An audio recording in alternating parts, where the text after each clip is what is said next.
प्रभु श्रीकृष्ण मधुर नाम समस्त को मोर नमस्कार जनाए। मोर आशा विश्वास और नित्य प्रार्थना रही दिन मानक आपण मैंने सुस्थ स्वास्थ्य और सबल थे। आसतु आजिकार पवित्र उपासना कार्यक्रम आरंभ करी प्रभु को गौरव गोटे गीत शुणा जा। गीत तोर दोदरा नाव नहीं कुआड़े जाऊँ गीत गाई भ्राता सुमन और भ्राता पवित्र। Thank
you.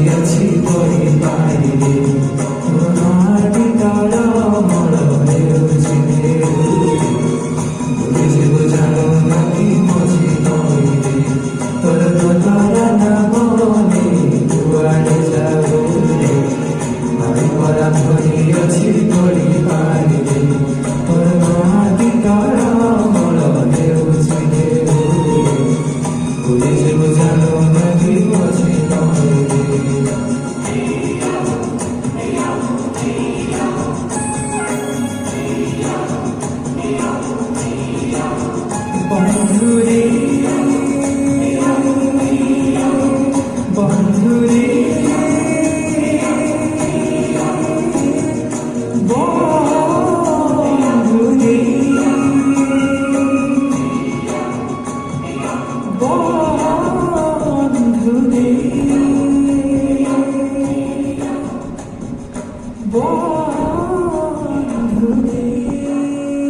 ବର୍ତ୍ତମାନର ଧ୍ୟାନ ନିମନ୍ତେ ଯେଉଁ ଅଂଶ ଗୁଡ଼ିକ ମନୋନୀତ କରାଯାଇଛି ତାପରେ ପାଇବେ ଗୀତ ସଂହିତା 50 ଗୀତ 15 ପଦ, ନାହୁମ 1 ଅଧ୍ୟାୟର 7 ପଦ। ଏଠାରେ ପ୍ରକାର ଲେଖାଯାଏ, ପୁଣି ସଙ୍କଟ ଦିନରେ ଆମ୍ଭକୁ ଡାକ, ଆମ୍ଭେ ତୁମକୁ ଉଦ୍ଧାର କରିବା, ଆଉ ତୁମ୍ଭେ ଆମର ମହିମା ପ୍ରକାଶ କରିବ। ଦ୍ୱିତୀୟ ଅଂଶ ନାମ 1-7, ସଦାପ୍ରଭୁ ମଙ୍ଗଳମୟ ଓ ସଙ୍କଟ ଦିନରେ ଦୂରଦୃଗ ଅଟନ୍ତି, ଆଉ ଯେଉଁମାନେ ତାହାଙ୍କଠାରେ ନିର୍ଭର କରନ୍ତି ସେମାନଙ୍କୁ ସେ ଜାଣନ୍ତି। ପ୍ରଭୁ ପଠିତ ବାକ୍ୟର ପଠନ ଓ ଶ୍ରବଣ ଦ୍ୱାରା ଆମ ପ୍ରତ୍ୟେକଙ୍କୁ ଆଶୀର୍ବାଦ କରନ୍ତୁ। ଆସନ୍ତୁ ଆଜିକାର ପବିତ୍ର ଉପାସନା କାର୍ଯ୍ୟକ୍ରମ ଆରମ୍ଭ କରି ପ୍ରାର୍ଥନା କରିବା। ଆମେ ପ୍ରତ୍ୟେକ ପ୍ରାର୍ଥନାରେ ସହଯୋଗ କରିବା। ମଙ୍ଗଳମୟ ମଙ୍ଗଳକାରୀ ପରମେଶ୍ୱର, ଆମେ ଏହି ସମୟରେ ତୁମର ପବିତ୍ର ମହାନାମର ଧନ୍ୟବାଦ କରୁଛୁ, କାରଣ ତୁମର ଆଶୀର୍ବାଦ, ତୁମ କରୁଣା, ତୁମ ସାହାଯ୍ୟ ଆଜି ପର୍ଯ୍ୟନ୍ତ ଆମମାନଙ୍କ ପ୍ରତି ରହିଅଛି, ଆମମାନଙ୍କର ମଣ୍ଡଳୀ ପ୍ରତି ରହିଅଛି। ଏଥିପାଇଁ ଆମେ ତୁମକୁ ଧନ୍ୟବାଦ ଦେଉଛୁ। ଏହି ଦିନମାନଙ୍କରେ ମଣ୍ଡଳୀ ପାଇଁ, ମଣ୍ଡଳୀ ତ ସହଯୋଗ ପରିବାର ପାଇଁ ପ୍ରାର୍ଥନା ପ୍ରତି ଆଶୀର୍ବାଦ କର। ଦେଶ ପାଇଁ, ରାଜ୍ୟ ପାଇଁ, ଜିଲ୍ଲା ପାଇଁ, ପ୍ରଶାସନ ପାଇଁ ପ୍ରାର୍ଥନା ସାହାଯ୍ୟ କର। କରୋନାର ଦ୍ୱିତୀୟ ଲହର ମଧ୍ୟରେ ଆମ ପ୍ରତି ସୁରକ୍ଷିତ କର। ଆମେ ଯେମିତି ତୁମ ପାଇଁ ସାକ୍ଷୀ ହେବା, ସାକ୍ଷ୍ୟ ଦେବା ସାହାଯ୍ୟ କର। ଏ ସମୟ ମନ୍ଦ, ଦିନ ମନ୍ଦ, କାଳ ମନ୍ଦ ସମୟରେ ତୁମ ଆତ୍ମାକୁ ଉପସ୍ଥିତି ଆମ ପ୍ରତ୍ୟେକ ନିୟନ୍ତ୍ରଣ କର, ଅଭିଷେକ କର। ଆମମାନଙ୍କର ମନ, ପ୍ରାଣ, ଆତ୍ମା, ଜୀବନ ତୁମେ ପବିତ୍ର କର, ଶୁଚି କର ପ୍ରାର୍ଥନା କରୁଛୁ। ଏହି ସମୟ ଉପାସନାକୁ ନିଜ ତୁମ ସମର୍ପଣ କରି ସ୍ୱର୍ଗୀୟ ଶକ୍ତିକୁ ଆଶୀର୍ବାଦ କରି ନିବେଦନ କରି କେବଳ ଯୀଶୁ ନାମରେ ମାଗୁଅଛୁ, ଆମେନ୍। ପ୍ରଭୁ ପରମେଶ୍ୱର ମହାନାମର ଧନ୍ୟବାଦ।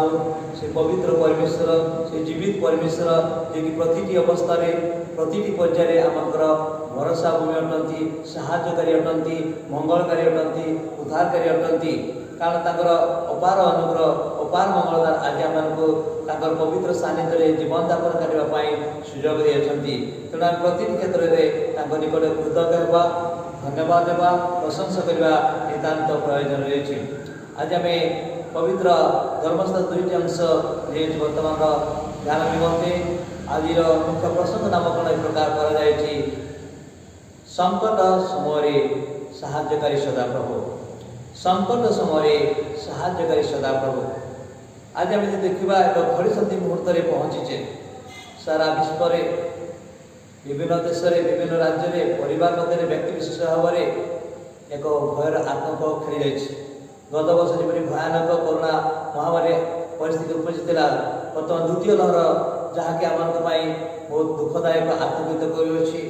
ସାରା ବିଶ୍ୱରେ ମୃତ୍ୟୁର ବିଭୀଷିକା, ମହାମାରୀର ଭୟ ଆତଙ୍କ ଥିବା ସମୟରେ, ଆର୍ଥିକ ସଙ୍କଟ, ବିଭିନ୍ନ ପ୍ରକାର ପ୍ରତିକୂଳ ପରିସ୍ଥିତି ଆସୁଥିବା ସମୟରେ ଆମେ ଦେଖୁଅଛୁ ପ୍ରଶାସନ ଦ୍ୱାରା ଆହ୍ୱାନ ଦିଆଯାଉଛି ରେଡ଼ିଓ ମାଧ୍ୟମରେ, ଟିଭି ମାଧ୍ୟମରେ, ଏପରିକି ମୋବାଇଲ, ହ୍ୱାଟ୍ସଆପ୍ ମାଧ୍ୟମରେ, ଫେସବୁକ୍ ମାଧ୍ୟମରେ, ପୁଣି ପତ୍ରପତ୍ରିକା ମାଧ୍ୟମରେ, ମିଡ଼ିଆ ମାଧ୍ୟମରେ ଅନେକ ବାର୍ତ୍ତା ଆସି ପହଞ୍ଚୁଛି ଯେ ଦେଶର ସୁରକ୍ଷା ପାଇଁ, ଜୀବନ ସୁରକ୍ଷା ପାଇଁ ଘରେ ରୁହନ୍ତୁ, ସୁରକ୍ଷିତ ରୁହନ୍ତୁ, ଟିକା ନିଅନ୍ତୁ, ମାସ୍କ ପିନ୍ଧନ୍ତୁ, ସାନିଟାଇଜ୍ ବ୍ୟବହାର କରନ୍ତୁ, ସାମାଜିକ ଦୂରତା ବଜାୟ ରଖନ୍ତୁ। ଅନେକ ଜାଗରଣ ବାର୍ତ୍ତା ଦିଆଯାଉଛି ଆମମାନଙ୍କର ସୁରକ୍ଷା ପାଇଁ, ଆମମାନଙ୍କର ଜୀବନର ସୁରକ୍ଷା ପାଇଁ। ବାସ୍ତବରେ ଏହା ଅତି ଉତ୍ତମ ବିଷୟ ଅଟେ। କିନ୍ତୁ ଆଜି ଆମେ ଦେଖିବା ଜଗତର ଜାଗତିକ ବିଷୟରେ ଚିନ୍ତା କରୁ। ଜଗତର ଜାଗତିକ ବ୍ୟକ୍ତିମାନେ ଏ ସମସ୍ତ ଆହ୍ୱାନ ଦିଅନ୍ତି, ଭଲ ବିଷୟ। କିନ୍ତୁ ପବିତ୍ର ପରମେଶ୍ୱର, ପବିତ୍ର ବାକ୍ୟ ଆମମାନଙ୍କୁ କ'ଣ ଆହ୍ୱାନ ଦିଏ? ଏଠାରେ ଆମେ ଦେଖୁଅଛୁ ଯେ ସଙ୍କଟ ସମୟରେ ସାହାଯ୍ୟକାରୀ ସଦାପ୍ରଭୁ, ଯାହାକି ଆମମାନଙ୍କ ମଧ୍ୟରେ ବାଇବେଲ ସ୍ପଷ୍ଟ ଭାବରେ ପ୍ରକାଶ କରେ। ଗୀତ ରଚକ ଏଠାରେ ସ୍ପଷ୍ଟ ଭାବରେ ଏହି ଆହ୍ୱାନ ଦିଅନ୍ତି। ଗୀତ ସଂହିତା 50-15 ପଦରେ, ସଙ୍କଟ ଦିନ ଆମକୁ ଡାକ, ଆମେ ତୁମକୁ ଉଦ୍ଧାର କରିବା, ଆଉ ତୁମେ ଆମର ମହିମା ପ୍ରକାଶ କରିବ। ଆମେ ଦେଖୁଛୁ ଜଗତରେ ଆଜିର ଏ ପରିସ୍ଥିତିରେ ଅନେକ ଦେଶ ଆଉ ଗୋଟିଏ ଦେଶକୁ ସାହାଯ୍ୟ କରୁଛି ବିଭିନ୍ନ ପ୍ରକାର ଉପାୟରେ। ରାଜ୍ୟ ରାଜ୍ୟକୁ ସାହାଯ୍ୟ କରୁଛି, ଆଉ ପ୍ରତ୍ୟେକ ପରିବାରକୁ ସାହାଯ୍ୟ କରୁଛନ୍ତି, ବିଭିନ୍ନ ପ୍ରକାର ସାହାଯ୍ୟ ରହିଛି। କିନ୍ତୁ ଆମମାନଙ୍କ ଜୀବନରେ ଏପରି ଏକ ସାହାଯ୍ୟ ଯାହାକି ପରମେଶ୍ୱର ଆମମାନଙ୍କୁ ଦେଉଅଛନ୍ତି। ଗୀତ ସଂହିତା 108-12 ପଦରେ ଲେଖାଯାଏ, ବିପଦର ପ୍ରତିକୂଳରେ ସାହାଯ୍ୟ ଦାନ କର, ମନୁଷ୍ୟ ସାହାଯ୍ୟ ବୃଥା। ପ୍ରଥମ ଅଧ୍ୟାୟରେ ଆମେ ଦେଖିବା ସଙ୍କଟ ସମୟରେ ସାହାଯ୍ୟକାରୀ ସଦାପ୍ରଭୁ। ବିପଦର ପ୍ରତିକୂଳରେ ସାହାଯ୍ୟ ଦାନ କର, ମନୁଷ୍ୟ ସାହାଯ୍ୟ ବୃଥା। ମନୁଷ୍ୟ ଆଜି ଅଛି, କାଲି ଅଛି, ପରଦିନ ଅଛି, ସେ କିଛି ଦିନ ଅଛି, ସେ ମନକୁ ଭାବୁଛି ମୁଁ ସାହାଯ୍ୟ କରୁଛି, କିନ୍ତୁ ମନୁଷ୍ୟ କେତେଦିନ ସାହାଯ୍ୟ କରନ୍ତି, କିନ୍ତୁ ଆମ ପ୍ରଭୁ ସାହାଯ୍ୟକାରୀ ଅଟନ୍ତି, ସଂକଟ ସମୟରେ ସାହାଯ୍ୟକାରୀ ଅଟନ୍ତି। ଗୀତ ସଂହିତା ତାର 20 ଗୀତ 1-2 ପଦରେ ଲେଖାଯାଏ, ସଦାପ୍ରଭୁ ସଂକଟ ଦିନରେ ତୁମକୁ ଉତ୍ତର ଦିଅନ୍ତୁ, ଜାକୁର ପରମେଶ୍ୱର ନାମ ତୁମକୁ ଉଚ୍ଚରେ ସ୍ଥାପନ କରୁ, ସେ ପବିତ୍ର ସ୍ଥାନ ତୁମର ସାହାଯ୍ୟ ପଠାନ୍ତୁ, ସିଓନ ଠାରୁ ତୁମକୁ ବଳବାନ କରନ୍ତୁ। ହାଲେଲୁୟା। ସେ ପବିତ୍ର ସ୍ଥାନରେ ତୁମକୁ ସାହାଯ୍ୟ ପଠାନ୍ତୁ। ସେ ଏକମାତ୍ର ସାହାଯ୍ୟକାରୀ, ଭରସା ଭୂମି, ବିଶ୍ୱାସ ଭୂମି ଅଟନ୍ତି ସଂକଟ ସମୟରେ। ଗୀତ ସଂହିତା 121 ଆମମାନଙ୍କର ଅତି ସୁପରିଚିତ ଅଂଶ ଅଟେ। ମୁଁ ପର୍ବତ ଗଣାକୁ ଦୃଷ୍ଟି କରିବି, କେଉଁଠାରୁ ମୋର ସାହାଯ୍ୟ ଆସିବ? ମୋର ସାହାଯ୍ୟ ସଦାପ୍ରଭୁ ଆସେ। ସେ ଘୁମା ଯାଆନ୍ତି ନାହିଁ କି ନିଦ୍ରା ଯାଆନ୍ତି ନାହିଁ, ସେ ତୁମକୁ ଉଦ୍ଧାର କରନ୍ତି। ଦିବସରେ ସୂର୍ଯ୍ୟ କି ରାତିରେ ଚନ୍ଦ୍ର ତୁମକୁ ଆଘାତ କରନ୍ତି ନାହିଁ, ସେ ତୁମର ବାହାର ଯିବାର ଭିତରେ ସେ ରକ୍ଷା କରିବେ। ହାଲେଲୁୟା। ସେ ଏକମାତ୍ର ପ୍ରଭୁ ଉତ୍ତର ସାହାଯ୍ୟ ପଠାନ୍ତି। ତେଣୁ ଆମେ ଚିନ୍ତା କରିବା, ପ୍ରଭୁଙ୍କ ସେ ଆଶୀର୍ବାଦ ଆମମାନଙ୍କ ପରିବାର, ଆମମାନଙ୍କ ଜୀବନ ପାଇଁ ରହିଛି। ସେ ସାହାଯ୍ୟକାରୀ ବନ୍ଧୁ ହେଉଛି ପ୍ରଭୁ ପରମେଶ୍ୱର ଅଟନ୍ତି, ଯାହାକି ଇଶାୟା ପୁସ୍ତକ 41:10 ପଦରେ ଲେଖାଯାଏ, ତୁମେ ଭୟ କର ନାହିଁ, କାରଣ ଆମେ ତୁମ ସଙ୍ଗରେ ଅଛୁ। ନିରାଶ ହୁଅ ନାହିଁ, କାରଣ ଆମେ ତୁମର ପରମେଶ୍ୱର। ଆମେ ତୁମକୁ ସବଳ କରିବା, ଆମେ ତୁମକୁ ସାହାଯ୍ୟ କରିବା, ଆମେ ଆପଣା ଧର୍ମ ସ୍ୱରୂପ ଦକ୍ଷିଣ ହସ୍ତରେ ତୁମକୁ ଧରି ରଖିବା। ହାଲେଲୁୟା। ତୁମେ ଭୟ କର ନାହିଁ, ଆମେ ତୁମ ସଙ୍ଗରେ ଅଛୁ, ଆମେ ତୁମକୁ ସାହାଯ୍ୟ କରିବା। ସେପରି ଇଶାୟା 41:13 ପଦରେ ଲେଖାଯାଏ, ଆମେ ସଦାବେଳେ ତୁମ ପରମେଶ୍ୱର, ତୁମର ଦକ୍ଷିଣ ହସ୍ତ ଧରି ତୁମକୁ କହିବା, ଭୟ କର ନାହିଁ, ଆମେ ତୁମକୁ ସାହାଯ୍ୟ କରିବା। ତେଣୁ ସେ ମହାନ ପରମେଶ୍ୱର ସାହାଯ୍ୟକାରୀ, ପ୍ରତିକୂଳ ପରିସ୍ଥିତିରେ ସେ ଉଦ୍ଧାରକାରୀ ଅଟନ୍ତି, ସାହାଯ୍ୟକାରୀ ଅଟନ୍ତି। ଆମେ ଏଥିପାଇଁ ପ୍ରଭୁଙ୍କର ଧନ୍ୟବାଦ ଦେବା ନିତାନ୍ତ ପ୍ରয়োଜନ ରହିଛି। ତେଣୁ ଆମେ ଦେଖୁ ପ୍ରଭୁଙ୍କର ସେ ବାର୍ତ୍ତା ରହିଛି। ଦ୍ୱିତୀୟ ପର୍ଯ୍ୟାୟରେ ଆମେ ଦେଖିବା ସଂକଟ ସମୟରେ ସୁରକ୍ଷାକାରୀ ସଦାପ୍ରଭୁ। ସଂକଟ ସମୟରେ ସୁରକ୍ଷାକାରୀ ସଦାପ୍ରଭୁ। ନାମ 1:7 ପଦରେ ଲେଖାଯାଏ, ସଦାପ୍ରଭୁ ମଙ୍ଗଳମୟ, ସଂକଟ ସମୟ ଦୂର ଅଟନ୍ତି, ଯେଉଁମାନେ ତାହାଙ୍କୁ ଠାରୁ ପକାନ୍ତି ସେମାନଙ୍କୁ ସେ ଜାଣନ୍ତି। ହାଲେଲୁୟା। ପ୍ରଭୁ ଆମର ମହାନ ପରମେଶ୍ୱର ଏହି ପ୍ରତିକୂଳ ପରିସ୍ଥିତିରେ ସେ ସାହାଯ୍ୟକାରୀ ଅଟନ୍ତି, ସେ ସୁରକ୍ଷାକାରୀ ଅଟନ୍ତି। ଗୀତ ରଚକ ଅତି ଗୁରୁତ୍ୱପୂର୍ଣ୍ଣ ବିଷୟ କରି ପ୍ରକାଶ କରନ୍ତି।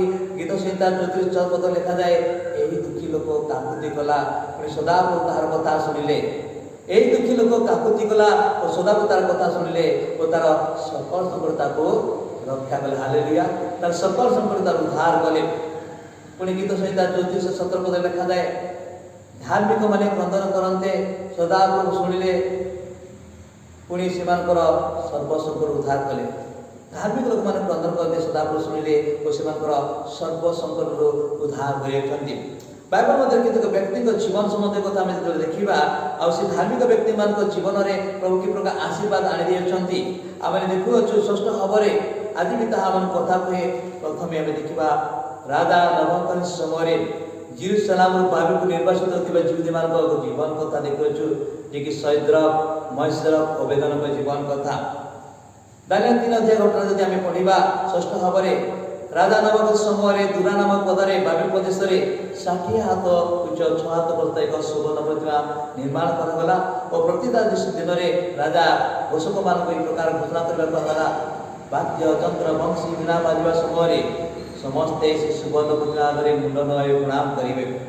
ଆଉ ରାଜ୍ୟର କୀର୍ତ୍ତିପାଳ, ଦେଶାଧକ, କୋଷାଧକ, ଜ୍ଞାନୀ ବିଦ୍ୱାନ ସମସ୍ତେ ପ୍ରଣାମ କରୁଛନ୍ତି, କିନ୍ତୁ 3 ଜଣ ବ୍ୟକ୍ତି ଯେଉଁମାନେ କି ସୈଦ୍ରକ, ମୈସରକ, ଓବେଦନଗ, ସେମାନେ ପ୍ରଣାମ କରୁନାହାନ୍ତି। କାରଣ ବାଇବଲ ପ୍ରକାଶ କରେ 10 ଆଜ୍ଞା ମଧ୍ୟ ଆମେ ଦେଖୁଛୁ, ପ୍ରତିମା ପୂଜା ନ କର, ପ୍ରତିମା ପୂଜା ନ କର। ଆଉ ସେମାନେ ସେ ପରିବାର ମଧ୍ୟ ଶିକ୍ଷା ଲାଭ କରି ଆସିଅଛନ୍ତି।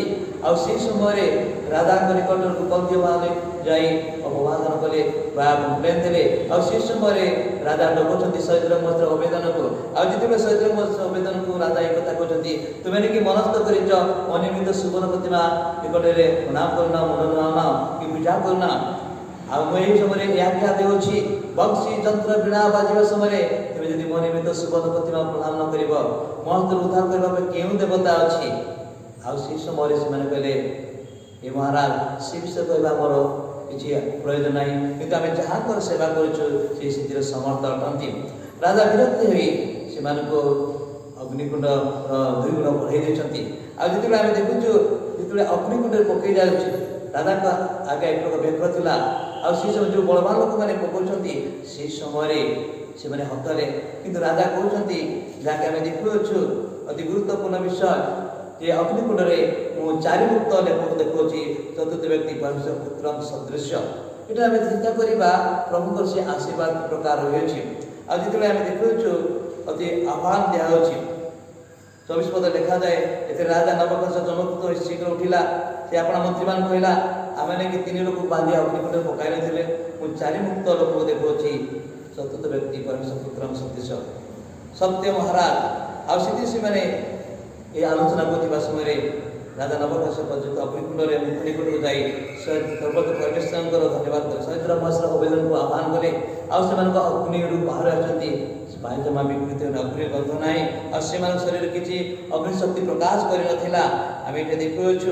ଆଉ ସେ ସମୟରେ ରାଜା ଯେତେବେଳେ ଡିକ୍ଲେୟାର କରୁଛନ୍ତି ଅତି ଗୁରୁତ୍ୱପୂର୍ଣ୍ଣ ବିଷୟ କହୁଛନ୍ତି ଯେ ସହିତ ମହେଶ୍ୱର ଆବେଦନ ରାଜା କାହାକୁ ନ ମାନି ସେ ଆପଣ ପରମେଶ୍ୱର ଭୟ କଲେ ଆଜ୍ଞା ପାଳନ କଲେ ଆପଣ ଆପଣ ଆତ୍ମା ବା ଶରୀରକୁ ସମର୍ପଣ କରିଦେଇଥିଲେ କିନ୍ତୁ ଯେତେବେଳେ ପରମେଶ୍ୱର ରକ୍ଷା କରୁଛନ୍ତି ଏତେ ମୁଁ ଆଜ୍ଞା କରୁଅଛି ଯେ ପ୍ରତ୍ୟେକ ଗୋଷ୍ଠୀ ଦେଶୀୟ ଭାଷାବାଦୀ ଲୋକ ସହିତ ମହେଶ୍ୱର ଆବେଦନ ପରମେଶ୍ୱରଙ୍କ ପ୍ରତିକୂଳରେ କୌଣସି ଭ୍ରାନ୍ତିର କଥା କହିଲେ ସେମାନେ ଖଣ୍ଡ ଖଣ୍ଡ କଟାଯିବ ଓ ସେମାନଙ୍କ ଗୃହ ଖତରାସ କରାଯିବ କାରଣ ଏପରି ଉଦ୍ଧାର କରିବା ସମର୍ଥ ଆଉ କୌଣସି ଦେବତା ନାହିଁ। ହାଲେଲୁୟା। କିଛି ସମୟ ପୂର୍ବରୁ ରାଜା କହିଲେ ମୋ ଅନ୍ତର ଉଦ୍ଧାର କରିବା ପାଇଁ କେଉଁ ଦେବତା ଅଛି କିନ୍ତୁ ଯେତେବେଳେ ଅଗ୍ନିକୁଣ୍ଡରୁ ସହିତ ଆବେଦନ ରକ୍ଷା ପାଉଛନ୍ତି ଆମେ ଦେଖୁଛୁ ପ୍ରଭୁଙ୍କର ସେ ବାର୍ତ୍ତା ଅତି ସୁନ୍ଦର ଆହ୍ୱାନ ଲେଖା ହୋଇଛି ଯାହାକି ଆମେ ପ୍ରଭୁଙ୍କର ସେବକ ସେବିକା ହିସାବରେ ଦେଖୁଅଛୁ। ପ୍ରଭୁଙ୍କର ସେ ଆହ୍ୱାନ ରହିଛି ଏଟା ଆମେ ଦେଖୁଛୁ ସେ ଅନୁଗ୍ରହ ରହିଛି ସଂକଟ ସମୟରେ ଉଦ୍ଧାରକାରୀ ସଦା ପ୍ରଭୁ। ଠିକ୍ ସେହିପରି ରାଜା ଦାରିୟସ୍ ସମୟରେ ଦାନିଏଲଙ୍କ ବିରୁଦ୍ଧରେ ଅପବାଦନ ଆସିଲା ଆଉ ସେମାନେ ତା କର୍ମୀମାନେ ଚିନ୍ତା କରିଛନ୍ତି ଦାନିଏଲ କୌଣସି ଦୋଷ ପାଉନାହାନ୍ତି। ଶେଷରେ ରାଜା ଦାରିୟସ୍ କହୁଛନ୍ତି 30 ଦିନ ମଧ୍ୟରେ ରାଜାଙ୍କ ବିନୁ କୌଣସି ମଣିଷ କୌଣସି ଦେବତା ନେଇ ପ୍ରାର୍ଥନା କରିବେ ସିଂହମାନଙ୍କ ଗର୍ତ୍ତରେ ପକାଇ ଦିଆଯିବ ସିଂହମାନଙ୍କ ଗର୍ତ୍ତରେ ପକାଇ ଦିଆଯିବ। ତେବେ ଆମେ ଏଠି ଦେଖୁଛୁ ଦାନିଏଲ 6 ଅଧ୍ୟାୟର ତାର 10 ପଦରେ ଅନନ୍ତର ଏହି ଲେଖା ସ୍ୱାକ୍ଷରିତ ହୋଇଛି ବୋଲି ଜାଣିଲା ଉତ୍ତାରେ ଦାନିଏଲ ଆପଣା ଗୃହ କଲେ ତାଙ୍କ କୋଠରୀ ଝରକା ଜେରୁସାଲେମରେ ଲାଗିଥିଲା ପୂର୍ବେ ଯେପରି କରିଥାନ୍ତି ସେପରି ଦିନ ମଧ୍ୟରେ 3 ଥର ଆଣ୍ଠୁପାତି ପ୍ରାର୍ଥନା କଲେ ଓ ଆପଣ ପରମେଶ୍ୱର ସାମରେ ଧନ୍ୟବାଦ ପ୍ରଦାନ କଲେ। ହାଲେଲୁୟା। ଏଥିରେ ସେ ଲୋକମାନେ ଏକତ୍ର ହୋଇ ଦାନିଏଲ ତାଙ୍କ ପରମେଶ୍ୱର ନିକଟରେ ପ୍ରାର୍ଥନା ଓ ନିବେଦନ କରୁଥିବା ଦେଖିଲେ ସେଥିରେ ସେମାନେ ତାଙ୍କ ନିକଟକୁ ଯାଇ ରାଜକୀୟ ନିଷେଧ ବିଧି ବିଷୟରେ ତାଙ୍କ ସାମରେ କହିଲେ ଯଥା ହେ ମହାରାଜ ଯେଉଁ କୌଣସି ଲୋକ 30 ଦିନ ମଧ୍ୟରେ ଆପଣଙ୍କ ବିନା କୌଣସି ଦେବତାকে ମନୁଷ୍ୟକୁ ପ୍ରାର୍ଥନା କରିବ ସିଂହମାନଙ୍କ ଗର୍ତ୍ତରେ ନିକ୍ଷିପ୍ତ କରାଯିବ ଏପରି ଏକ ନିଷେଧ ବିଧିକି ଆପଣ ସ୍ୱାକ୍ଷର କରିନାହାନ୍ତି। ରାଜା ଉତ୍ତର କଲେ ହଁ ମାଦି ଓ ପାରସିକମାନଙ୍କର ଅଟଳ ବ୍ୟବସ୍ଥା ଅନୁସାରେ ତା ସ୍ତ୍ରୀକୁ କହିଛି ପରେ ସେମାନେ ରାଜାଙ୍କ ସାମରେ କହିଲେ ହେ ମହାରାଜ ନିର୍ବାଚିତ ଯିହୁଦୀ ଦାନିଏଲ ଯିଏକି ଆପଣ ତାଙ୍କୁ ରାଜ୍ୟପାଳ ନିଯୁକ୍ତି ସେ ଆପଣଙ୍କର ଆଜ୍ଞା ପାଳନ କରିନାହାନ୍ତି କି ସେ ଦିନ ମଧ୍ୟରେ 3 ଥର ପ୍ରାର୍ଥନା କରିଛନ୍ତି। ରାଜା ଅପେକ୍ଷା କଲେ ବ୍ୟସ୍ତ ବିବ୍ରତ ହେଲେ କିନ୍ତୁ କ'ଣ କରାଯିବ ରାଜା ଦାରିୟସ୍ ସମୟରେ ସିଂହ ଗର୍ତ୍ତରେ ଦାନିଏଲ ପକାଇ ଦିଆଯାଉଛି। ଆମେ ଦେଖୁଛୁ ରାଜା ଆପଣ ଅଟଳକୁ ଗଲେ ଉପବାସରେ ରାତ୍ରି କ୍ଷେପଣ କଲେ ବାଦ୍ୟଯନ୍ତ୍ର ନହେଲା ପୁଣି ନିଦ୍ରା ନହେଲା ଅନନ୍ତର ରାଜା ଅତି ପ୍ରଭାତରେ ବିଳାପ ସ୍ୱରରେ ସିଂହ ଗର୍ତ୍ତକୁ ଯାଇ କହୁଛନ୍ତି ଗର୍ତ୍ତ ନିକଟରେ ଦାନିଏଲ ପାଖକୁ ଯାଇ ଆମେ ଦେଖୁଛୁ ସେଠାରେ ଗର୍ତ୍ତ ନିକଟରେ ପ୍ରାର୍ଥନା କରୁଛୁ ଏ ଜୀବିତ ପରେ ସେବକ ଦାନିଏଲ ତୁମେ ନିର୍ଦ୍ଦୋଷ ଯେପରି ସେବା କରୁଥିଲ ସେପରି ସେ ତୁମକୁ ସିଂହ ଗର୍ତ୍ତରୁ ସିଂହ ବଳକୁ ବାହାର କରିଅଛନ୍ତି। ଆମେ ଏଇଟା ଦେଖୁଛୁ ଅତି ସୁନ୍ଦର ବାର୍ତ୍ତା। ଦାନିଏଲ ରାଜା କହିଲେ ମହାରାଜ ଚିରଞ୍ଜୀବୀ ହୁଅନ୍ତୁ ମୋର ପରମେଶ୍ୱର ଆପଣ ଦୂତ ପଠାଇ ସିଂହମାନଙ୍କ କବଳରୁ ସିଂହମାନ ବଳରୁ ଉଦ୍ଧାର କରିଛନ୍ତି ତାହାଙ୍କ ସମୟରେ ମୋର ନିର୍ଦ୍ଦୋଷ ଦେଖାଗଲା ମୁଁ ଆପଣ କ୍ଷତି କରିନାହିଁ। ରାଜା ଅତି ଆନନ୍ଦରେ ଯେତେବେଳେ ଦାନିଏଲକୁ ବାହାର କରୁଛନ୍ତି ଆଉ ତାପରେ ତାକୁ ପ୍ରଭାତ କରି ମାନେ ପକାଯାଉଛି ଗର୍ତ୍ତର ତଳ ଭାଗ ନକଳ ଚୂର୍ଣ୍ଣ ବିଚ୍ଛିନ୍ନ କରି ଖାଉଛନ୍ତି। ପ୍ରିୟମାନେ ଆଉ ସେ ସମୟରେ ରାଜା ଏହା ଆଜ୍ଞା କଲେ ଯେ ମୋ ରାଜସ୍ୱ ସମୁଦାୟ ପ୍ରଦେଶର ଲୋକମାନେ ଦାନିଏଲଙ୍କ ପରମେଶ୍ୱରଙ୍କ ସାମରେ କମ୍ପିତ ଓ ଭୀତ ହୁଅନ୍ତୁ କାରଣ ସେ ଜୀବିତ ପରମେଶ୍ୱର ସେ ଚିରସ୍ଥାୟୀ ପରମେଶ୍ୱର ଅଟନ୍ତି ତାଙ୍କ ରାଜ ଅବିନାଶ୍ୟ ଓ ତାଙ୍କ କର୍ତ୍ତୃତ୍ୱ ଶେଷ ପର୍ଯ୍ୟନ୍ତ ରହିବ। ସେ ଉଦ୍ଧାର କରନ୍ତି ସେ ରକ୍ଷା କରନ୍ତି ପୁଣି ସେ ସ୍ୱର୍ଗରେ ପୃଥିବୀର ଚିହ୍ନ ଓ ଅଦ୍ଭୁତ କ୍ରିୟା ସାଧନ କରନ୍ତି। ସେ ଦାନିଏଲଙ୍କୁ ସିଂହମାନଙ୍କ ବଳରୁ ଉଦ୍ଧାର କଲେ। ହାଲେଲୁୟା। ଏଟା ଆମେ ଚିନ୍ତା କରିବା ସଦାବେଳେ ମଙ୍ଗଳମୟ ସଂକଟ ସମୟ ଦୂର ଦୂର ଘଟନ୍ତି ଯେଉଁମାନେ ତାଙ୍କ ନିର୍ଭର କରନ୍ତି ସେମାନଙ୍କୁ ସେ ଜାଣନ୍ତି। ଯଦି ଆମେ ଚିନ୍ତା କରିବା ମାର୍କ ପୁସ୍ତକ ତାର 5 ଅଧ୍ୟାୟର 4 ଅଧ୍ୟାୟର ଯଦି ପଢ଼ିବା 35 ଲେଖାଯାଏ ସେଦିନ ସନ୍ଧ୍ୟା ହୁଅନ୍ତେ ଶିଷ୍ୟମାନଙ୍କୁ କହିଲେ ଆସ ଆର ପାରିକି ଯିବା ଆପଣ ଶିଶୁମାନେ କହିଲେ ଆସ ଆର ପାରିକି ଯିବା କିନ୍ତୁ ସେମାନେ ଲୋକମାନଙ୍କ ସହ ପରିତ୍ୟାଗ କରି ଯେପରି ଥିଲେ ସେପରି ତାଙ୍କ ନୌକାରେ ସାଙ୍ଗରେ ଗଲେ ପୁଣି ଅନ୍ୟାନ୍ୟ ଲୋକ ମଧ୍ୟ ତାଙ୍କ ସାଙ୍ଗରେ ଥିଲେ। ଅତି ପ୍ରବଳ ଝଡ଼ ହେଲା ପୁଣି ତରଙ୍ଗର ଆଘାତରେ ନୌକା ଜଳରେ ପୂର୍ଣ୍ଣ ହେବାକୁ ଲାଗିଲା ସେତେବେଳେ ସେ ନୌକାର ପଛ ଭାଗରେ ଉଚ୍ଚଳାରେ ମୁଣ୍ଡ ଦେଇ ଶୋଇଛନ୍ତି। ଆଉ ଯେତେବେଳେ ତୋଫାନ ହେଉଛି ସେତେବେଳେ ଶିଷ୍ୟମାନେ କହିଲେ, ହେ ଗୁରୁ ଆମେ ମଲୁ, ଆପଣଙ୍କର କ'ଣ ଚିନ୍ତା ନାହିଁ? ହେ ଗୁରୁ ଆମେ ମଲୁ, ଆପଣଙ୍କର ଚିନ୍ତା ନାହିଁ। ଏଥିରେ ଯୀଶୁଟି ପବନକୁ ଧମକ ଦେଲେ, ସମୁଦ୍ର କହିଲେ ଚୁପ୍ କର ତୁନି ହ। ସେଥିରେ ପବନ ବନ୍ଦ ହେଲା ଓ ସମୁଦ୍ର ଦୃଶ୍ୟ ହେଲା। ଆଜି ଦେଖୁଛୁ ସାରା ବିଶ୍ୱରେ ବିଭିନ୍ନ ପ୍ରକାର ଝଡ଼, ଅଭାବ, ସମସ୍ୟା, ଆର୍ଥିକ ସଙ୍କଟ ଉପରେ ଭୟ ରହିଛି। ଆଉ ସେହି ସମୟରେ ଏକମାତ୍ର ପ୍ରଭୁ ଯିଏକି ସଙ୍କଟ ସମୟରେ ଉଦ୍ଧାର କରନ୍ତି। ଆମେ ଦେଖୁଛୁ ପ୍ରଭୁଙ୍କର ସେହି ବାର୍ତ୍ତା, ସେ ମହାନ ପରମେଶ୍ୱର ଯାହାକି ତାଙ୍କର ସେ ଆହ୍ୱାନ ରହିଅଛି। ଇସାୟା ପୁସ୍ତକ ଯଦି ଆମେ ଅଧ୍ୟୟନ କରିବା, ଷଷ୍ଠ ଭାବରେ ଲେଖାଯାଏ ତାର 43:1-3 ଲେଖାଯାଏ, ମାତ୍ର ହେ ଯାକୁବ ଯେ ତୁମକୁ ସୃଷ୍ଟି କଲେ, ହେ ଇସ୍ରାଏଲ ଯେ ତୁମକୁ ନିର୍ମାଣ କଲେ, ସେ ସଦାପ୍ରଭୁ ଏହି କଥା କହନ୍ତି, ଭୟ କର ନାହିଁ, କାରଣ ଆମେ ତୁମକୁ ମୁକ୍ତ କରିଅଛୁ। ଆମେ ତୁମ ନାମ ଧରି ତୁମକୁ ଆହ୍ୱାନ କରିଛୁ, ତୁମେ ଆମର। ତୁମେ ଜଳ ମଧ୍ୟ ଯିବା ବେଳେ ଆମେ ତୁମର ସଙ୍ଗୀ ହେବା। ନଦୀ ମଧ୍ୟରେ ଗମନ କଲେ ସେସବୁ ତୁମ ମୁଖ କରିବ ନାହିଁ। ତୁମେ ଅଗ୍ନି ମଧ୍ୟରେ ଗମନ କଲେ ଅଗ୍ନି ତୁମକୁ ଦାହ ଜନ୍ମାଇବ ନାହିଁ। ହାଲେଲୁୟା। ଶହୀଦର ମସ୍ତର ଅବେଦନକୁ ଅଗ୍ନିକୁଣ୍ଡରେ ପକା ଦିଆଗଲା, କିନ୍ତୁ ପରମେଶ୍ୱର ଆଶୀର୍ବାଦ କଲେ, ଅଗ୍ନି ମଧ୍ୟ ରକ୍ଷା କଲେ।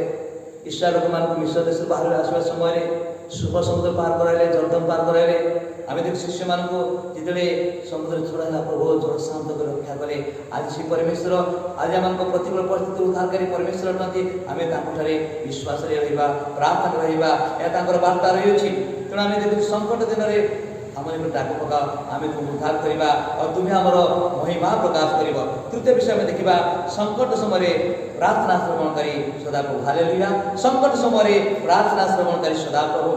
ଗୀତ ସଂହିତା 107 ଗୀତ ଯଦି ଆମେ ଅଧ୍ୟୟନ କରିବା, କେତେଟି ଗୁରୁତ୍ୱପୂର୍ଣ୍ଣ ବିଷୟ ପରି ପ୍ରକାଶ କରାଯାଏ, ଯାହାକି 5-9 ଲେଖାଯାଏ। ଅତି ସୁନ୍ଦର ଆହ୍ୱାନ। କ୍ଷୁଧିତ ଦୂଷିତ ଲୋକମାନଙ୍କ ପ୍ରାଣ ସେମାନଙ୍କ ଅନ୍ତରରେ ମୂର୍ଚ୍ଛିତ ହେଲା। ତେବେ ସେମାନେ ଆପଣମାନଙ୍କ ସଙ୍କଟ ସମୟରେ ସଦାପ୍ରଭୁ ନିକଟରେ କାକୁତି କଲେ, ଥରେ ସେ ସେମାନଙ୍କୁ ଦୁର୍ଦ୍ଦଶା ସେମାନଙ୍କୁ ଉଦ୍ଧାର କଲେ। ଆହୁରି ସେମାନେ ଯେପରି ବସତି ନଗରକୁ ଯାଇପାରିବେ, ଏଥିରେ ସେ ସେମାନଙ୍କ ସଡ଼କ ପଥ ଦେଇ ଗମନ କରାଇଲେ। ଲୋକମାନେ ସଦାପ୍ରଭୁ ମଙ୍ଗଳଦାନ ମନୁଷ୍ୟତା ପ୍ରତି ତାଙ୍କର ଆଶ୍ଚର୍ଯ୍ୟ ତାଙ୍କର ପ୍ରଶଂସା କରନ୍ତୁ। ହାଲେଲୁୟା। ଯେ ସେ ଦୂଷିତ ପ୍ରାଣକୁ ପବିତ୍ରତା କରନ୍ତି ଓ କ୍ଷୁଧିତ ପ୍ରାଣକୁ ଉତ୍ତମ ଦ୍ରବ୍ୟରେ ପୂର୍ଣ୍ଣ କରନ୍ତି। ହାଲେଲୁୟା। এটা ଆମେ ଦେଖୁଛୁ ସଙ୍କଟ ସମୟରେ ପ୍ରାର୍ଥନାକାରୀ ଶ୍ରବଣକାରୀ ସଦାପ୍ରଭୁ। ସଙ୍କଟ ସମୟରେ ପ୍ରାର୍ଥନା ଶ୍ରବଣକାରୀ ସଦାପ୍ରଭୁ। এটা ଆମେ ଚିନ୍ତା କରିବା, ଯେହେତୁ ସେ ଦୂଷିତ ପ୍ରାଣକୁ ପବିତ୍ରତା କରନ୍ତି ଓ କ୍ଷୁଧିତ ପ୍ରାଣକୁ ଉତ୍ତମ ଦ୍ରବ୍ୟରେ ପୂର୍ଣ୍ଣ କରନ୍ତି। ଆଜି ଜଗତ ମଧ୍ୟରେ ଯେଉଁ ପ୍ରକାର ପରିସ୍ଥିତି ଅଛି, ଆଉ ସେ ସମୟରେ ପ୍ରଭୁ ଆପଣ ଲୋକମାନଙ୍କୁ ଉଦ୍ଧାର କରନ୍ତି ଆଉ ସେ ସାହାଯ୍ୟ ହସ୍ତ ବଢ଼େଇ ଦିଅନ୍ତି। 107 ଗୀତ 13-15 ପଢ଼ିବା ଲେଖାଯାଏ, ତେବେ ସେମାନେ ଆପଣ ସଙ୍କଟ ସମୟରେ ସଦାପ୍ରଭୁ କାକୁତି କଲେ, ସେମାନଙ୍କୁ ଦୁର୍ଦ୍ଦଶାରୁ ସେମାନଙ୍କୁ ଉଦ୍ଧାର କଲେ। ସେ ଅନ୍ଧକାର ଓ ମୃତ୍ୟୁଠାରୁ ସେମାନଙ୍କୁ ବାହାର କରି ଆଣିଲେ ଓ ସେମାନେ ବନ୍ଧନ ଛେଦନ କଲେ। ହାଲେଲୁୟା। ସେ ଅନ୍ଧକାର ଓ ମୃତ୍ୟୁଠାରୁ ବାହାର କରି ଆଣିଲେ। ଗୀତ ସଂହିତା 23-4 ଲେଖାଯାଏ, ମୃତ୍ୟୁ ଛାୟାର ଉପତ୍ୟକା ଦେଇ ଗମନ କଲେ କୌଣସି ଆପଦକୁ ଭୟ କରିବେ ନାହିଁ, କାରଣ ତୁମେ ମୋର ସବଳ। ହାଲେଲୁୟା। ଆଜି ସମସ୍ତଙ୍କ ମନରେ ଭୟ ଆତଙ୍କ ଖେଳି ଯାଉଥିବା ସମୟରେ ଆମ ମହାନ ପରମେଶ୍ୱର ସେ ସଙ୍କଟ ସମୟରେ ପ୍ରାର୍ଥନା ଉତ୍ତର ଦିଅନ୍ତି, ସାହାଯ୍ୟ କରନ୍ତି। ଯାହାକି ଗୀତ ସଂହିତା 107:18-20 ମଧ୍ୟ ଲେଖାଯାଏ, ସେମାନଙ୍କ ପ୍ରାଣ ସବୁ ପ୍ରକାର ଖାଦ୍ୟକୁ ଘୃଣା କରେ ଓ ସେମାନଙ୍କ ମୃତ୍ୟୁ ଦ୍ୱାରା ନିକଟବର୍ତ୍ତୀ ହୁଅନ୍ତି। ତେବେ ସେମାନେ ଆପଣ ସଙ୍କଟ ସମୟରେ ସଦାପ୍ରଭୁ କାକୁତି କରନ୍ତି, ତେବେ ସେମାନଙ୍କୁ ଦୁର୍ଦ୍ଦଶା ସେମାନଙ୍କୁ ତ୍ରାଣ କରନ୍ତି। ସେ ଆପଣ ବାକ୍ୟ ପଠାଇ ସେମାନେ ସୁସ୍ଥ କରନ୍ତି, ପୁଣି ବିନାଶରେ ସେମାନଙ୍କୁ ଉଦ୍ଧାର କରନ୍ତି। ସେ ବାକ୍ୟ ପଠାଇ ସେମାନେ ସୁସ୍ଥ କରନ୍ତି ଓ ବିନାଶରେ ସେମାନଙ୍କୁ ଉଦ୍ଧାର କରନ୍ତି। ଆଉ ସେ ଜୀବିତ ପରମେଶ୍ୱର ଯାହାଙ୍କର ଆମେ ସେବା କରୁଛୁ, ଯାହାଙ୍କଠାରେ ଆମେ ପ୍ରାର୍ଥନା କରୁଛୁ, ଯାହାଙ୍କଠାରେ ଆମେ ବିଶ୍ୱାସ କରୁଛୁ, ଧନ୍ୟ ସେ ମହାନ ପରମେଶ୍ୱର। ତେଣୁ ଏ ଦିନମାନଙ୍କରେ ଆମେ ପ୍ରାର୍ଥନାରେ ସ୍ଥିର ରହିବା, ବିଶ୍ୱାସରେ ସ୍ଥିର ରହିବା, ପୁଣି ତାଙ୍କର ସମ୍ପୂର୍ଣ୍ଣ ନିର୍ଭର କରିବା, ଏହା ତାଙ୍କର ବାର୍ତ୍ତା ରହିଛି। 107 ଗୀତ 28-30 ଲେଖାଯାଏ, ତେବେ ସେମାନେ ଆପଣମାନେ ସଙ୍କଟ ସମୟରେ ସଦାପ୍ରଭୁ କାକୁତି କଲେ, ତେବେ ସେମାନଙ୍କ ଦୁର୍ଦ୍ଦଶା ସେମାନେ ତ୍ରାଣ କଲେ। ସେ ବତାସକୁ ସୁସ୍ଥିର କଲେ, ତମେ ସମୁଦ୍ର ତରଙ୍ଗ ନିରସ୍ତ ହେଲା। ତେବେ ସେସବୁ ନିବୃତ୍ତ ହେଲା ପରେ ସେମାନେ ଆନନ୍ଦ କଲେ। ଏ ରୂପେ ସେମାନେ ବାଞ୍ଛିତ ବନ୍ଦରରେ ପ୍ରବେଶ କଲେ। ଲୋକମାନେ ସଦାପ୍ରଭୁ ମଙ୍ଗଳଦାନ ମଣିଷ ସନ୍ତାନମାନଙ୍କ ପ୍ରତି ତାଙ୍କର ଆଶ୍ଚର୍ଯ୍ୟ ତାଙ୍କର ପ୍ରଶଂସା କରନ୍ତୁ। ହାଲେଲୁୟା। ଆଜି ଆମେ ଦେଖୁଛୁ ଆମ ପରମେଶ୍ୱର ମହାନ ଅଟନ୍ତି, ଯିଏକି ସଙ୍କଟ ସମୟରେ ସାହାଯ୍ୟକାରୀ ସଦାପ୍ରଭୁ ଅଟନ୍ତି, ସଙ୍କଟ ସମୟରେ ଉଦ୍ଧାରକାରୀ ସଦାପ୍ରଭୁ ଅଟନ୍ତି, ସଙ୍କଟ ସମୟରେ ପ୍ରାର୍ଥନା ଶ୍ରବଣକାରୀ ସଦାପ୍ରଭୁ ଅଟନ୍ତି। ତେଣୁ ଆମେ ତାଙ୍କର ଗୌରବ କରିବା। ଏ ଭୟାନକ ସଙ୍କଟ ସମୟରେ ପ୍ରଭୁଠାରେ ନିଜକୁ ସମର୍ପଣ କରିବା, ବିଶ୍ୱାସରେ ଜୀବନ କାଟିବା। ତେଣୁ 91 ଗୀତରେ ତାର 15 ପଦ ଲେଖାଯାଏ, ସେ ଆମ୍ଭ ନିକଟରେ ପ୍ରାର୍ଥନା କଲେ ଆମେ ତାକୁ ଉତ୍ତର ଦେବା। ଦୁଃଖ ବେଳେ ଆମେ ତାର ସମର୍ଥି ହେବା, ଆମେ ତାକୁ ରକ୍ଷା କରିବା, ଆମେ ତାକୁ ସଂଗ୍ରାମ କରିବା, ଆମେ ଦୀର୍ଘାୟୁ ତାକୁ ତୃପ୍ତ କରିବା, ଆମ୍ଭର ପରିତ୍ରାଣ ତାଙ୍କୁ ଦେଖାଇବା। ହାଲେଲୁୟା। এই ଦିନମାନଙ୍କରେ ଆମେ ବିଶ୍ୱାସ ଯେ ପ୍ରଭୁଠାରେ ନିଜକୁ ସମର୍ପଣ କରିବା। ଏ ଘଡ଼ିସନ୍ଧି ମୁହୂର୍ତ୍ତରେ ଆମେ ନିଜକୁ ପ୍ରଭୁଠାରେ ପ୍ରାର୍ଥନା ଜୀବନ କାଟିବା, ଶାସ୍ତ୍ରରେ ଜୀବନ କାଟିବା, ପ୍ରଭୁଙ୍କ ସହିତ ଲାଗି ରହିବା। ଯେତେ ବଡ଼ ପ୍ରତିକୂଳ ପରିସ୍ଥିତି ଆସୁନା କାହିଁକି, ପ୍ରଭୁ ଆମକୁ ସୁରକ୍ଷା କରିବେ, ପରିବାରକୁ ସୁରକ୍ଷା କରିବେ, ମଣ୍ଡଳୀକୁ ସୁରକ୍ଷା କରିବେ, ଦେଶକୁ ସୁରକ୍ଷା କରିବେ, ପୁଣି ଆମ୍ଭ ଦ୍ୱାରା ସେ ଗୌରବାନ୍ୱିତ ହେବେ। ତେଣୁ ସେଇ ବାର୍ତ୍ତା ଅଛି, ତୁମେ ଆମ ପ୍ରାର୍ଥନା କରି ଉତ୍ତର ଦେବା, ଉଦ୍ଧାର କରିବା, ପୁଣି ତୁମେ ଆମ ମହିମା ପ୍ରକାଶ କରିବ। ଆଜି ଆମେ ତାର ମହିମା ପ୍ରକାଶ କରିବା, ଯେପରି ସେ ଆମଙ୍କ ପରିବାର ମଧ୍ୟ ଆମଙ୍କ ଜୀବନ ଯେଉଁ ଆଶୀର୍ବାଦ ଦେଇଛନ୍ତି ତାହାକୁ ସ୍ମରଣ କରିବା, ସାକ୍ଷୀ ହେବା, ସାକ୍ଷ୍ୟ ଦେବା, ପୁଣି ତାଙ୍କ ନିମନ୍ତେ ଠିଆ ହେବା। ଏହା ପ୍ରଭୁଙ୍କ ଆହ୍ୱାନ ରହିଛି। ପ୍ରଭୁ ପ୍ରତ୍ୟେକଙ୍କୁ ମଣ୍ଡଳକୁ ଆଶୀର୍ବାଦ ଯୁକ୍ତ କରନ୍ତୁ। ପ୍ରାର୍ଥନା କରିବା। ଦୟାଳୁ ସ୍ୱର୍ଗବାସ ପିତା, ତୁମର ପବିତ୍ର ମହାନ ଆମର ଧନ୍ୟବାଦ କରୁଛୁ। তুমি আজ পর্যন্ত আমাকে বহি নিয়ে আসছ, সাহায্য করেছ, সুরক্ষা করিয়েছ। প্রভু সংকট সময় সাহায্য করে সদা প্রভু প্রভু দয়া করে ଆମ ପ୍ରତ୍ୟେକଙ୍କୁ ନିୟନ୍ତ୍ରଣ କର। ଦେଶ ପାଇଁ, ରାଜ୍ୟ ପାଇଁ, ଜିଲ୍ଲା ପାଇଁ, ପ୍ରଶାସନ ପାଇଁ ପ୍ରତ୍ୟେକ ଆଶୀର୍ବାଦ କର। ମଣ୍ଡଳକୁ ତୁମେ ନିୟନ୍ତ୍ରଣ କର। ଆମ ପ୍ରତ୍ୟେକ ବ୍ୟକ୍ତି ବିଷୟରେ ଆଶୀର୍ବାଦ ଯୁକ୍ତ କର। ଧନ୍ୟବାଦ, ପ୍ରଶଂସା, ଗୌରବ, ପୂଜା କେବଳ ତୁମେ ପାବ ପ୍ରାର୍ଥନା କରି ଯୀଶୁ ନାମରେ ମାଗୁଅଛୁ। ଆମେନ୍। ଏଥିରେ ପ୍ରଭୁ ଶ୍ରୀଷ୍ଟଙ୍କ ଅନୁଗ୍ରହ, ପିତା ଈଶ୍ୱରଙ୍କର ପ୍ରେମ, ପବିତ୍ରାତ୍ମା ସହଭାଗିତା, ଆଶୀର୍ବାଦ ପ୍ରତ୍ୟେକ ପ୍ରତି, ମଣ୍ଡଳ ପ୍ରତି, ସାରା ବିଶ୍ୱ ପ୍ରତି ସ୍ୱର୍ଗୀୟ ଶାନ୍ତି, ସାନ୍ତ୍ୱନା, ସୁରକ୍ଷା, ଆଶୀର୍ବାଦ ଗୁରାନ୍ୱିତ ହୁଅନ୍ତୁ। ଆମେନ୍।